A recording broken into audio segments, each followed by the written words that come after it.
Bonjour tout le monde super branché, ici c'est Jérémy News. Bienvenue pour une nouvelle vidéo avec les 8 pronostics de Champions League pour mardi. Comme toujours, 8 matchs à l'affiche suivi d'un score de pronostics. N'hésitez pas, si le contenu vous plaît, à lâcher vos magnifiques pouces bleus. C'est ultra bon pour le développement de la chaîne, ça donne du muscle. Et surtout, si vous êtes nouveau ici, n'hésitez pas à vous abonner. Abonnez-vous l'équipe, c'est bientôt la Coupe du Monde. Il va y avoir pas mal de pronostics. N'hésitez pas à le faire, on va se régaler. Par contre, comme toujours, si vous voulez plus de paris sportifs, plus de pronostics, je vous invite à rejoindre le Telegram de Jérémy News. Je vous invite aussi à me suivre sur Instagram. Je suis hyper actif, soit pour donner des combinaisons story. N'hésitez pas à le faire l'équipe, ces deux liens se trouvent dans la description. On se retrouve avec le premier match de Champions League, l'équipe Porto sur Atlético. C'est le deuxième que soit le troisième au classement. Après 2 défaites d'affilée en Champions League pour son entrée en jeu, Porto reste sur 3 victoires consécutives. Il gagne 4-0 au Club Rouge et la victoire à retour contre Leverkusen et totalise 9 points au classement. Alors que de l'autre côté, Atlético déjà éliminé pour sa 8e de finale. Après 2 nuls, 2 défaites, 1 victoire, il perd 2-0 contre Leverkusen, 2-0 contre Club Rouge. Force est de constater c'est une formation en grande difficulté. Par contre, au niveau du rapport de force, c'est Atlético qui l'a remporté lors du match aller sur le score 2-1 contre Porto en toute fin de match. Vu l'enjeu du match avec deux côtés Porto en course pour la première place et Atlético qui se bat pour une place qualificative en Europa League, je donne tout de même l'avantage à l'équipe à domicile. Du coup, je pose sur la double chance Porto. Sur le score nul, 1 but Porto. Leverkusen Club Rouge. C'est le dernier que soit le premier au classement. Par contre, c'est un match avec de l'enjeu. Avec d'un côté Leverkusen en course d'une place en Europa League et Club Rouge qui joue la première place avec 1 point du deuxième. Du côté de Leverkusen, au niveau de l'état de forme, ça sort d'une défaite 2-0 contre Leipzig pour une dynamique plutôt mauvaise. Soit 3 défaites, 2 nuls et face à Club Rouge qui sort d'une victoire 4-2 contre Ostend. La dynamique en championnat reste sensationnelle, soit 3 victoires, 1 nul. Alors dans ce match du matin, avoir une rencontre plutôt disputée dans laquelle les deux équipes tenteront de l'emporter et pourquoi pas avec des occasions des deux côtés. Du coup, je pars sur le plus de 2.5 buts sur le score 2-1. Le troisième match de la vidéo oppose Rangers Ajax. Match de bas de tableau du groupe A entre le 3e et le 4e au classement. Match qui oppose deux formations pas tout top en ce moment, même si pour autant c'est Ajax qui l'a su remporter 4-0 lors du match aller. Du côté des Rangers, au niveau de l'état de forme, ça sort d'une victoire 4-1 contre Aberdeen en championnat. Mais c'est tout de même un poil compliqué en Champions League, soit 5 défaites d'affilée pour seulement 1 but marqué et 19 buts encaissés. Une formation avec pas mal de difficultés dans le haut niveau. Et face à cette équipe d'Ajax qui de ce côté ne performe pas en Champions League cette saison, puisque c'est en total 4 défaites, 1 victoire.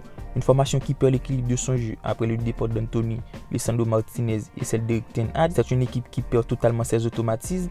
Par contre, vu le rapport de force entre deux équipes avec de la qualité, on devrait s'attendre à avoir du spectacle. Du coup, je pose sur le but des deux équipes, sur le score nul, 2 buts Porto. Liverpool-Napoli. Match sans réel enjeu entre le 2e et le 1er au classement. Deux formations qualifiées pour les 8e de finale. C'est une rencontre dans laquelle je m'attends à ce que les deux équipes fassent tourner son effectif. Car même si en cas de victoire Liverpool, Napoli est presque sûr de terminer premier. Du côté de Liverpool, après 2 défaites consécutives en championnat, soit le 1-0 contre Nottingham et la défaite 2-1 contre Leeds, force est de constater que c'est une formation en grande difficulté pour ce début de saison. Et avec les absences de Luis Diaz, Diogo Jota, Matip, des absents clés de l'effectif, ça peut peser dans la balance face aux Napolitains. L'équipe en grande forme, actuellement premier de son groupe après 5 victoires consécutives en Champions League. Pour une large dynamique, soit 13 victoires d'affilée, je vois mal Liverpool faire un beau résultat face au Napoli à cœur de garder cette dynamique. Et selon moi, ça a les moyens de performer. Du coup, je pose sur l'handicap plus 1.5 but Napoli sur le score 3-2. Bayern Inter de Milan. Encore une affiche sans réel enjeu entre les deux équipes qualifiées de ce groupe. Bayern est premier avec 15 points après un sans faute pour 5 victoires consécutives.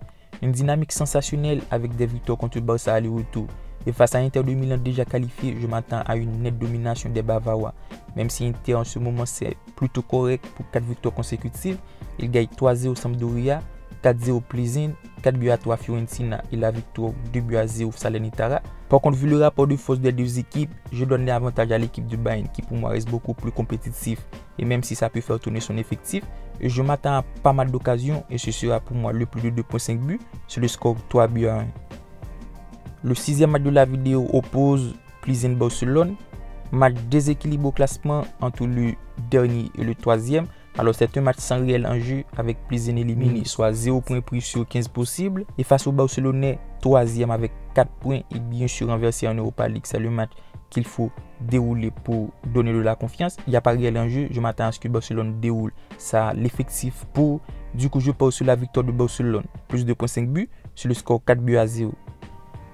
L'avant-dernier côté oppose, Marseille-Tottenham. Très belle affiche du groupe D entre le dernier et le premier au classement.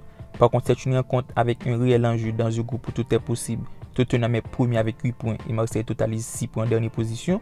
Du côté des Marseillais, au niveau de l'état de forme, ça reste une dynamique inquiétante, soit 4 matchs sans victoire.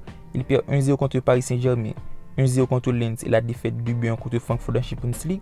Une dynamique à améliorer, par contre face à Tottenham, ce n'est pas le match le plus évident. Tottenham présente un très bon niveau de jeu avec un effectif de qualité. Et même si lors du match aller, Marseille a réalisé un très bon match, mais c'est finalement Tottenham qui l'a su emporter sur le score 2-0. Alors du côté de Tottenham, au niveau de l'état de forme, ça sort d'une victoire 3-2 contre Bournemouth. Mais c'est tout de même des performances moyennes en termes de jeu. Et face à Marseille, je m'attends à un match plutôt équilibré. Je m'attends à ce que les deux équipes jouent un très bon niveau de jeu pour tenter de l'emporter. Par contre, je vois peu de buts. Du coup, je pars sur le moins de 3,5 buts. Sur le score nul, 0 but partout. Et pour terminer avec le dernier match, très belle affiche de Champions League. L'équipe de Sporting reçoit Francfort. Alors c'est un match hyper équilibré dans un groupe où tout est possible, puisque les équipes ont à peu près les mêmes points.